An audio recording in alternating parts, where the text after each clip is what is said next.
Seigneur, ta parole est grande, elle demeure à jamais.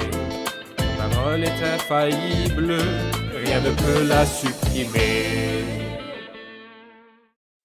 Bienvenue à vous, chers téléspectateurs, ainsi qu'à tous nos téléspectateurs dans le monde entier, dans un nouvel épisode de notre émission quotidienne d'études Toute la Bible, dans laquelle nous présentons une étude complète de tous les livres de la Bible, de la Genèse à l'Apocalypse. Nous sommes toujours dans le livre des Nombres, qui est le 4e livre de l'Ancien Testament.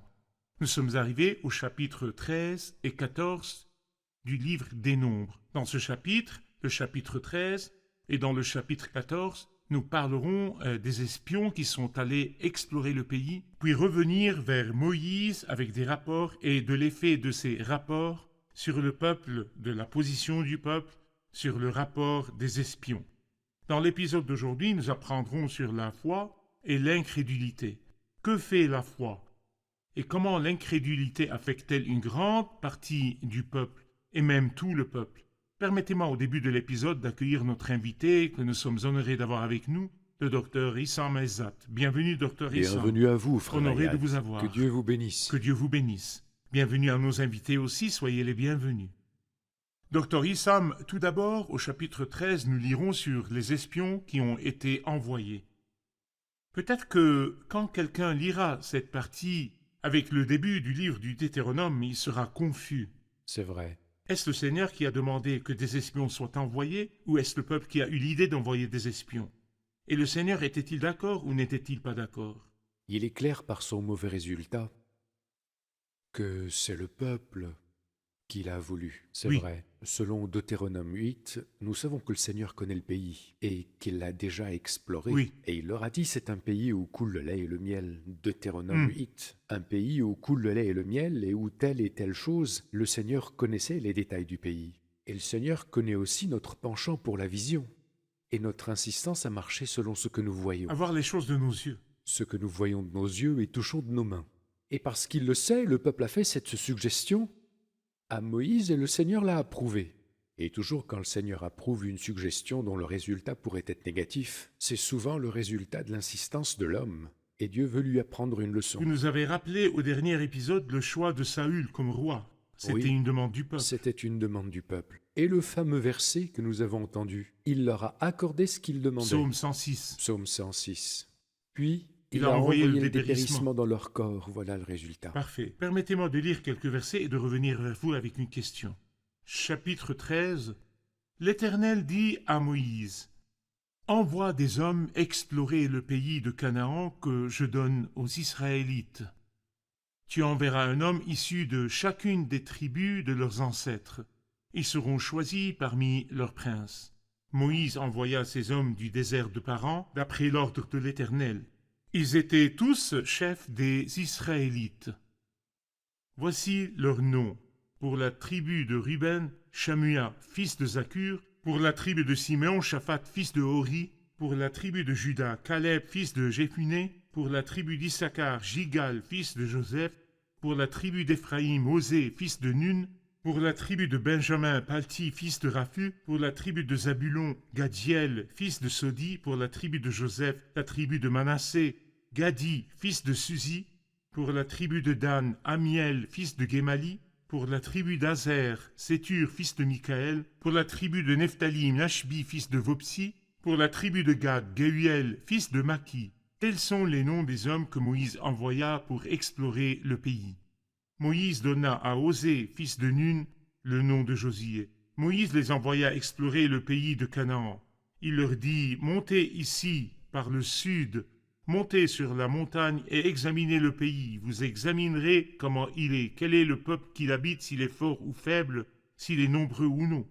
Vous examinerez quel genre de pays il habite, s'il est bon ou mauvais. Quel genre de ville il habite, si elles sont ouvertes ou fortifiées. Vous examinerez aussi comment est le terrain, s'il est fertile ou pauvre, s'il y a des arbres ou non. Armez-vous de courage et prenez des fruits du pays. » Toujours au verset 20, c'était l'époque des premiers raisins. Ces hommes montèrent et explorèrent le pays depuis le désert de Tsin jusqu'à Rehob sur le chemin de Hamath. Ils montèrent par le sud et allèrent jusqu'à Hébron, où se trouvaient Ahiman, Sheshaï et Talmaï, les descendants d'Anak. Hébron avait été construite 7 ans avant Tsoan en Égypte. Ils arrivèrent jusqu'à la vallée d'Eshcol, où ils coupèrent une branche de vigne avec une grappe de raisin. Ils la portèrent à 2 au moyen d'une perche. Ils prirent aussi des grenades et des figues. On appela cet endroit vallée d'Eshcol à cause de la grappe que les Israélites y coupèrent. Ils furent de retour de l'exploration du pays au bout de 40 jours. Dans ces parties, dans ces versets, Dr Issam, il y a clairement un ordre du Seigneur et il envoya 12 espions. D'entre les 12 noms sur cette longue liste, nous ne connaissons que 2, Josué et Caleb. C'est vrai. Pourquoi ne connaissons-nous que ces 2 noms? Et ces 2, quand ils sont revenus, qu'ont-ils dit? Et le reste des noms, quand ils sont revenus, qu'ont-ils dit? Ces 2 avaient la perspective de la foi.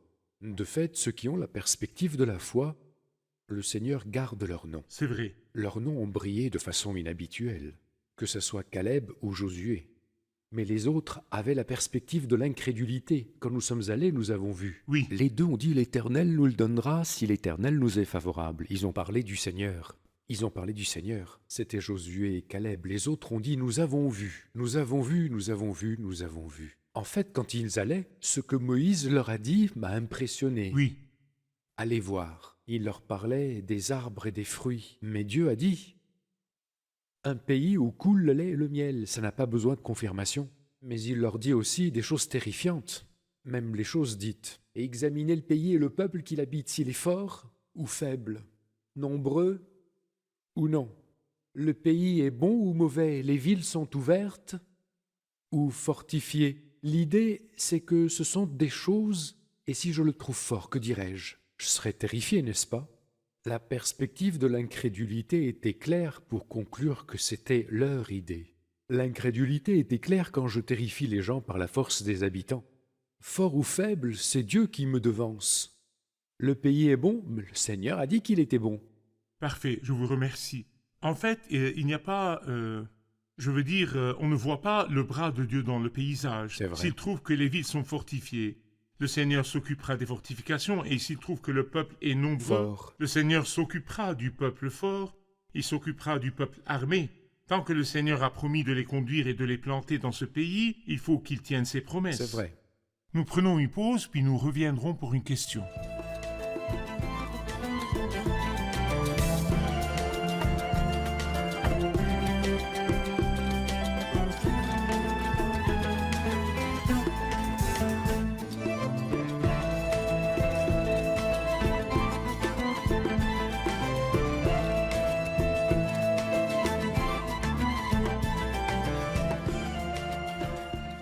Nous voyons là que ceux qui sont allés explorer le pays sont revenus avec une grappe de raisin si énorme que 2 hommes ont dû la porter.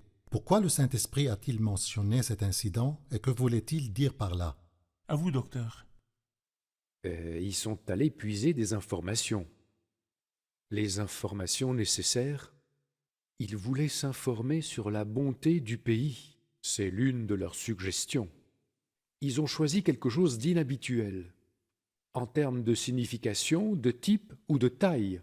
Oui. Quand une grappe de raisin est portée à 2 au moyen d'une perche, à quoi donc ressemblait-elle bien? Ils veulent dire que le pays est bon, et nous savons que le raisin, toujours dans la Bible, fait référence au vin et donc toujours référence aux réjouissances. C'est comme s'ils voulaient dire que c'est un pays joyeux et que tous ses fruits sont merveilleux. Mais leurs paroles ont été empoisonnées par ce qu'ils ont dit après. Mais en parlant des fruits, ils veulent dire que ce pays, ce que Dieu a dit est vrai. C'est vrai. Voilà Un l'échantillon. pays où coule, voilà la Oui. preuve que ce qu'a dit Dieu est vrai. Un pays où coule le lait et le miel. Mais puisque ce qu'a dit Dieu est vrai, à quoi sert le reste? Ça, c'est l'homme, hein? Parfait. Laissez-moi le dire spirituellement, docteur Issam. Le peuple a goûté à la douceur des fruits du pays avant de l'entrer. C'est vrai. Nous ne sommes pas encore allés au ciel. Mais ici, il y a quelque chose du ciel qui est venu vers nous. C'est vrai. Dites-nous comment goûter à la douceur du ciel et à la douceur de l'héritage avant d'atteindre l'héritage. Je pense que la relation à Dieu inclut cela. Amener l'ambiance du ciel sur terre, c'est une chose réelle. C'est le pays où coule le lait et le miel. Oui. Le pays où coule le lait et le miel ne veut pas dire aller au ciel. Oui. Cela peut être amener le ciel sur terre. Mais avant d'entrer dans le pays, ils ont goûté un échantillon. Est-ce que l'Esprit Saint nous amène des échantillons? De la splendeur et de la douceur du Christ qui remplit et réjouit le cœur? Oui. Pour nourrir et rendre l'âme heureuse? Oui. L'Esprit, dans notre relation personnelle à lui ou dans nos réunions, peut nous donner la douceur et la splendeur du Christ, qu'il s'agisse de raisins ou de figues, quelles que soient les images qui font référence au Christ. L'Esprit les donne, car ce qu'il y a de plus beau en Christ, c'est le ciel. Parfait. Et nous nous réjouissons de tout ce qui est en Et Christ. c'est pourquoi Paul dit aux croyants d'Éphèse que le Saint-Esprit qui habite en eux est un gage de l'héritage. C'est vrai. Nous avons pris le gage de l'héritage. Le rapport des espions a divisé le peuple En deux. en deux. Il y a deux qui sont revenus avec un rapport sur ce que la foi a fait en eux et ils ont dit « Nous sommes capables de le posséder ». Mais les 10 sont revenus en disant « C'est un pays qui dévore ses habitants ». Quand ils disent au verset, par exemple 31, « Mais les hommes qui l'y avaient accompagnés dirent « Nous ne pouvons pas monter contre ce peuple car il est plus fort que nous ». Et ils dénigrèrent devant les Israélites le pays qu'ils avaient exploré. Ils dirent « Le pays que nous avons parcouru pour l'explorer est un pays qui dévore ses habitants. Tous ceux que nous y avons vus sont des hommes de haute taille. Nous y avons vu les géants, les descendants d'Anak, qui sont issus des géants. À nos yeux et aux leurs, nous étions comme des sauterelles. » L'effet de ce rapport est clair dans le chapitre C'est suivant, vrai. le chapitre 14. Toute l'assemblée se souleva et poussa des cris, et le peuple pleura pendant la nuit. Tous les Israélites murmurèrent contre Moïse et Aaron, et toute l'assemblée leur dit, « Si seulement nous étions morts en Égypte ou dans ce désert, pourquoi l'Éternel nous fait-il aller dans ce pays où nous tomberons par l'épée, où nos femmes et nos petits-enfants deviendront une proie? Ne vaut-il pas mieux pour nous retourner en Égypte ?» Et ils se dirent l'un à l'autre, « Nommons un chef et retournons en Égypte. » L'effet de l'incrédulité s'est manifesté dans la réaction du peuple. Parlez-nous de la réaction du peuple et de la façon dont l'incrédulité affecte le peuple. Il y a eu une tendance humaine, quand il y a deux choses, une chose positive ou négative, qu'aimons-nous croire? Nous préférons le négatif. Oui. Surtout s'il est terrifiant. Et ce qui nous fait verser vers le négatif, c'est que nous regardons les choses et non Dieu. Car regarder Dieu nous donne la foi. Là, ils ont évalué leurs prévisions, bien qu'elles étaient pleines de contradictions. Oui, Un pays où coule le lait et le miel, c'est bon.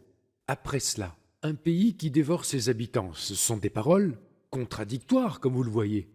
Et malgré leurs paroles contradictoires, ils ont pris le côté négatif.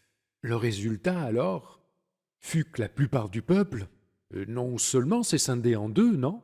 Les espions étaient deux groupes, Caleb et Josué d'une part, et les 10 espions de l'autre. Alors, comme d'une seule voix, tout le peuple se souleva et pleura. Tout le peuple poussa des cris et murmura contre Moïse. Tout le peuple murmura contre Dieu. Tout le peuple a eu peur et a dit, « Si seulement nous étions morts dans ce désert, pourquoi l'Éternel nous fait-il aller dans ce pays, où nous tomberons par l'épée ?» Puis à la fin, ils se dirent l'un à l'autre, « Nommons un chef et retournons en Égypte. » Quand Josué et Caleb se mirent à parler après cela, la Bible dit « Toute l'assemblée parlait de les lapider. » Et c'est ce qui a fait s'enflammer la colère de Dieu qui a dit à Moïse « Sors du milieu d'eux pour que je les extermine. » parfait. Si nous nous arrêtons sur l'effet de l'incrédulité en général, avec qui serons-nous en accord? Avec ceux qui voient Dieu dans toutes les circonstances ou avec ceux qui veulent marcher par la vue? Quel est l'effet de notre relation avec les personnes qui marchent par la vue et l'effet de notre relation avec les personnes qui ne voient que Dieu dans le paysage? Qu'est-ce que cela nous fait toute la différence. Différence dans nos décisions, dans la qualité de nos vies et une différence dans nos appréhensions. Et c'est ce qui est arrivé. C'est-à-dire que les personnes qui amènent Dieu dans le concret de la vie nous encouragent. Et nos évaluations ne seront pas humaines, car celui qui rentre en relation avec Dieu, les perspectives humaines le confondront et le dérouteront. Mais il fait avec ce qu'on appelle la foi. Dieu est au-dessus. Tout, quand il veut quelque chose, ça se fera. Parfait. Mais avec il semble que je n'ai rien à voir. J'ai à voir avec Dieu. Qu'est-ce que cela peut faire? Nous agissons par la foi. La marche de la foi chez quelqu'un m'encourage à faire moi aussi de même. Parfait. L'incrédulité me décourage tout à fait. Parfait. Au début du chapitre 13, j'ai lu la liste des noms des 12 espions. En fait, nous avons dit que dans cette longue liste, il n'y avait que 2 qui brillent sur les pages de la Bible, C'est et vrai. ce sont les 2 de cette génération que le Seigneur a récompensés en les faisant entrer dans le pays où coule le lait et le miel. Josué fils de Nun et Caleb fils de Jéphuné. Dans cet incident, le nom de Osée a été changé en Josué. Josué s'appelait auparavant Osée. Oui, Osée tout seul signifie salut. c'est vrai. Mais il est devenu Josué, Jéhovah sauve. Amener la présence de Dieu par le nom. Pensez-vous que l'insertion du nom de Dieu dans le nom de Josué est une sorte de récompense? Amener Dieu dans le paysage. Parlez-nous aussi des récompenses de la foi, Dr. Issam. Je pense que c'est un mélange de tout ça. Il est clair que Josué avait une place privilégiée auprès de Moïse parce qu'il marchait avec lui de tout temps. Oui. Était-il le disciple que Moïse formait? Était-il quelqu'un de très proche de Moïse? Oui, a priori. Et la perspective de la foi ne lui était pas étrange. Je pense qu'il avait une perspicacité spirituelle. Que Dieu insère le nom de Dieu dans Osée et devienne Josué. Dieu sauve, c'est que Dieu le bénira. Et c'est tout ce qui est arrivé par la suite. Josué, qui prend le flambeau après Moïse, montre que la main de Dieu était avec lui. Osée devenu Josué. Parfait. Moïse et Aaron tombèrent le visage contre terre devant toute l'assemblée réunie des Israélites. Membres de l'équipe qui avait exploré le pays, Josué fils de Nun et Caleb fils de Jéphuné, déchirèrent leurs vêtements et dirent à toute l'assemblée des Israélites: « Le pays que nous avons parcouru pour l'explorer est un pays très bon, excellent. Si l'Éternel nous est favorable, il nous y conduira et nous la donnera. C'est un pays où coule le lait et le miel. Seulement ne vous révoltez pas contre l'Éternel et n'ayez pas peur des habitants de ce pays, car nous ne ferons d'eux qu'une bouchée. Ils n'ont plus de protection. Et l'Éternel est avec nous, n'ayez pas peur d'eux. » Je voudrais m'arrêter sur le dernier commentaire que Josué et Caleb dirent au peuple. Ils dirent: « Dieu nous donnera le pays. Nous ne ferons d'eux qu'une bouchée, bien que les autres aient dit que c'est un Des pays qui géants. dévore ses habitants. Et ils n'ont plus de protection, bien que les 10 aient dit les descendants d'Anak, les géants. » Comment la foi voit-elle les choses? Elle voit que les difficultés ne sont rien devant les dons de Dieu. Et c'est ce qu'ils ont fait. Il y avait des difficultés, Josué et Caleb, ils ne l'ont pas nié. Ils n'ont pas dit que la voie était ouverte et le terrain facile, non. Ce sont des géants, mais ils n'ont plus de protection, ils n'ont pas nié. Et je pense que le regard de foi nous permet de voir les choses de cette façon. Au regard purement humain, moi je ne vois que le géant. Laissez-moi prendre cet exemple. Quelle est l'attitude de David en confrontant Goliath? Une même Il l'a scène vu à la comme un nain, différence? non comme un géant. Tout à fait. Un tout petit nain face à un immeuble. C'était pas un homme devant lui. Goliath avait la taille d'un immeuble. Et puis, toutes les armes, toutes les fortifications, comme une forteresse à l'intérieur d'une autre. Et l'autre n'avait que sa fronde, et il choisit quelques pierres lisses. C'est quoi ça? Où sont les prévisions, là?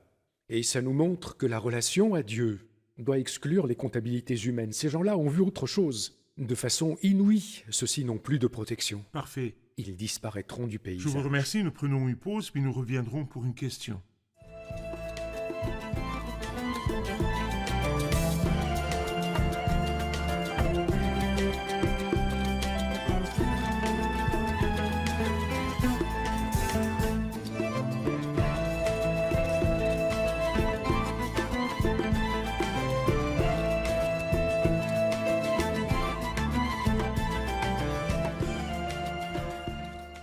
Quand l'Assemblée a murmuré contre Moïse, Dieu a voulu frapper le peuple par la peste et le détruire. Mais nous trouvons que Moïse a intercédé pour le peuple. J'ai une question. Moïse avait-il plus de compassion pour le peuple que Dieu? À vous, docteur. Dans le principe, il est impossible que quelqu'un ait plus de compassion que Dieu. Bien sûr que non. Mais bien souvent, le Seigneur veut nous révéler ses désirs pour que nous ayons ces mêmes sentiments pour son peuple. Et comme il est dit une fois, par exemple, dans sa méthode, il parut vouloir aller plus loin. Bien des fois, Dieu dit à Moïse: « Sors du milieu de ce peuple, je le détruirai, je ferai de toi une nation plus puissante que lui. » Mais le Seigneur veut nous révéler ce qu'il y a dans le cœur de Moïse. Y a-t-il vraiment un homme sur terre qui aurait le même cœur que Dieu à l'égard de son peuple? Et c'est ce qui s'est produit. Voyez, Moïse s'est jeté devant le Seigneur. Il est l'un des personnages dont on dit le plus qu'il tomba le visage contre terre.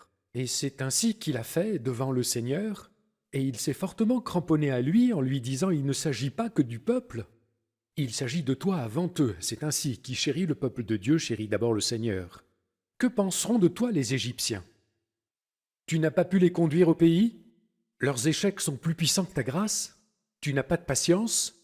Et je te connais assez pour savoir combien tu as pardonné depuis l'Égypte jusque-là. Ça veut dire pardonne les péchés de ton peuple comme tu as toujours pardonné, tu n'as fait que cela. Le pardon s'est-il épuisé? Ses ressources sont épuisées?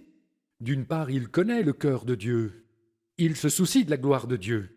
D'autre part, il a pitié pour ce peuple. Ce sont des sentiments merveilleux que Dieu aime voir dans ses serviteurs. Parfait. J'ai été très impressionné par les paroles qui parlent de Dieu et Dieu parle du peuple aussi. Il dit au verset 17, « Maintenant que la puissance du Seigneur se montre dans sa grandeur conformément à ce que tu as déclaré, l'Éternel est lent à la colère et riche en bonté. Il pardonne la faute et la révolte. Mais il ne traite pas le coupable en innocent et il punit la faute des pères sur les enfants jusqu'à la 3e et la 4e génération. Pardonne la faute de ce peuple conformément à la grandeur de ta bonté, tout comme tu lui as pardonné depuis l'Égypte jusqu'ici. L'Éternel dit, je pardonne comme tu l'as demandé. Mais je suis vivant et la gloire de l'Éternel remplira toute la terre. Ces hommes ont vu ma gloire et les signes que j'ai accomplis en Égypte et dans le désert. Ils m'ont provoqué déjà 10 fois et ne m'ont pas écouté. Aucun d'eux ne verra le pays que j'ai juré à leurs ancêtres de leur donner. Aucun de ceux qui m'ont méprisé ne le verra. Quant à mon serviteur Caleb, parce qu'il a été animé d'un autre esprit et qu'il a pleinement suivi ma voie, je le ferai entrer dans le pays où il est allé, et sa descendance le possédera. Je voudrais un commentaire sur ces paroles. La bénédiction du Seigneur et la récompense du Seigneur pour la foi, et pour les hommes de la foi, et pour leurs descendants aussi. Caleb héritera du pays, les descendants de Caleb hériteront du pays, les récompenses de la foi ici. C'est une chose merveilleuse que la foi ait des résultats Parfait. sur la personne et sur toute sa maison. Nous voyons cela dans le livre de Josué et dans le livre des Juges, et comment Caleb a merveilleusement cheminé dans la foi. Et de la fidélité de la maison de Caleb, la Bible ne nous parle que de sa fille, qui s'appelle Aksa. Elle avait un formidable désir spirituel parce que c'est ainsi qu'elle a été élevée. Oui. Mais le principe de la bénédiction abonde sur quelqu'un et sur sa famille grâce à lui, c'est un principe biblique. Parfait. Noé, par exemple, l'Éternel dit à Noé, entre dans l'arche avec toute ta famille. Pourquoi? Car je t'ai vu comme juste devant moi dans cette génération. Tu entres, toi et ta famille. Pourquoi, femme et enfants? Oui, c'est grâce à ta justice que ta famille rentrera. Oui. Et n'oublions pas ce qui a été dit d'Abraham dans Genèse 18. Je l'ai choisi afin qu'il ordonne à ses fils et à sa famille après lui. C'est un principe que l'on retrouve dans toute la Bible. La piété des parents et la foi des parents retombent en bénédiction sur les enfants. Dans Genèse 26, le Seigneur a énormément béni Isaac. À cause d'Abraham, dit-il. C'est un principe biblique. Parfait. Je voudrais de vous un dernier commentaire sur la dernière partie du chapitre 14, à partir du verset 39. Moïse rapporta ces paroles à tous les Israélites et le peuple mena un grand deuil. Ils se levèrent de bon matin et montèrent au sommet de la montagne en disant « Nous voici, nous monterons à l'endroit dont l'Éternel a parlé. En effet, nous avons péché. » Moïse dit « Pourquoi enfreignez-vous l'ordre de l'Éternel ? Cela ne réussira pas. Ne montez pas, car l'Éternel n'est pas au milieu de vous. Ne vous faites pas battre par vos ennemis. En effet, les Amalécites et les Cananéens sont là devant vous, et vous tomberez par l'épée. Puisque vous vous êtes détournés de lui, l'Éternel ne sera pas avec vous. » Ils s'obstinèrent à monter au sommet de la montagne, tandis que l'arche de l'Alliance et Moïse ne quittaient pas le camp. Alors les Amalécites et les Cananéens qui habitaient cette montagne descendirent. Ils les bâtirent et les taillèrent en pièces jusqu'à Horma. Bien sûr, une fin douloureuse. triste. Le peuple a décidé de se soulever et d'aller faire la guerre. Et le Seigneur n'était pas avec eux et n'était pas d'accord et ils ont été battus. De quoi cela nous parle-t-il dans nos vies, Dr. Issam? La hâte et l'offensive sont d'abord, c'est dans le Deutéronome.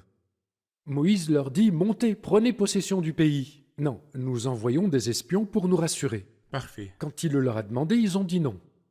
C'est fini, le Seigneur a jugé. Et c'est une décision définitive. C'est irrévocable. C'est une décision divine. Personne n'entrera au pays.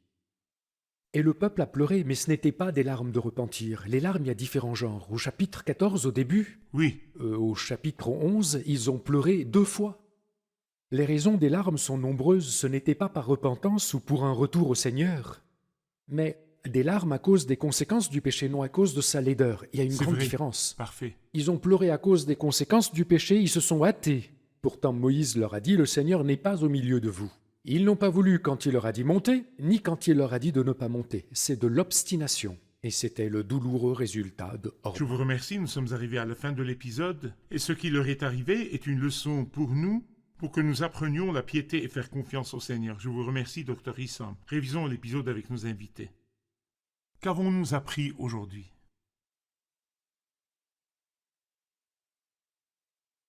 Nous avons vu que le peuple a goûté aux fruits du pays avant d'y entrer. Et nous pouvons goûter à la douceur du ciel pendant que nous sommes toujours sur terre quand le Saint-Esprit nous rend témoignage du Seigneur Jésus, qui est ce qu'il y a de plus merveilleux au ciel.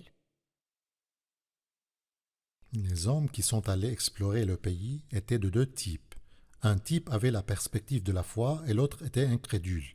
Cette incrédulité, qui est le résultat des contes humains, dit que le pays dévore ses habitants. Mais la foi dit que le pays est bon et plein de délices, et que c'est Dieu qui nous conduit dans ce pays. Nous avons compris que la foi est le contraire de la vue, et Dieu veut la perspective de la foi. Il lui a dit, si tu crois, tu verras la gloire de Dieu. Merci, que Dieu vous bénisse. Merci, Dr. Je vous Issam. en prie. Chers téléspectateurs, dans l'épisode d'aujourd'hui, nous avons appris les dangers de l'incrédulité et les bénédictions de la foi. L'incrédulité insulte Dieu. C'est pourquoi la colère de Dieu s'est enflammée contre le peuple qui s'est laissé influencer par les rapports des 10 espions qui sont revenus comme s'ils n'avaient pas de confiance en Dieu et en les promesses de Dieu et en l'ordre de Dieu à ce peuple à qui il a promis de donner un pays où coule le lait et le miel. L'incrédulité fait un nain du géant qui est Dieu dans ce paysage, comme si Dieu n'existait pas, et fait un géant du nain. Les petits problèmes deviennent très grands et entravent la marche de la foi. L'incrédulité efface la mémoire et vous fait oublier toutes les grandes positions de Dieu à votre égard. Ce peuple, dans son incrédulité, a oublié ce que le Seigneur avait fait pour lui près de la mer des roseaux. Il a oublié ce que le Seigneur avait fait pour lui quand il l'a fait sortir d'Égypte. Mais la foi stimule la mémoire. Et nous disons avec celui qui chantait les louanges du Seigneur, « Bénis l'Éternel, mon âme, et n'oublie aucun de ses bienfaits. » Mais la foi fait des nains de tous les géants qui entravent le progrès. Nous ne ferons d'eux qu'une bouchée. Nous sommes capables de le posséder. Apportez vos problèmes aussi grands qu'ils soient et mettez-les devant la puissance du Seigneur et sachez que le Seigneur est de votre côté. Le Seigneur est tout puissant. Il travaille à travers vous. Le bras du Seigneur travaille et le nom du Seigneur est glorifié. Je vous retrouve dans un nouvel épisode. Que le Seigneur soit avec vous.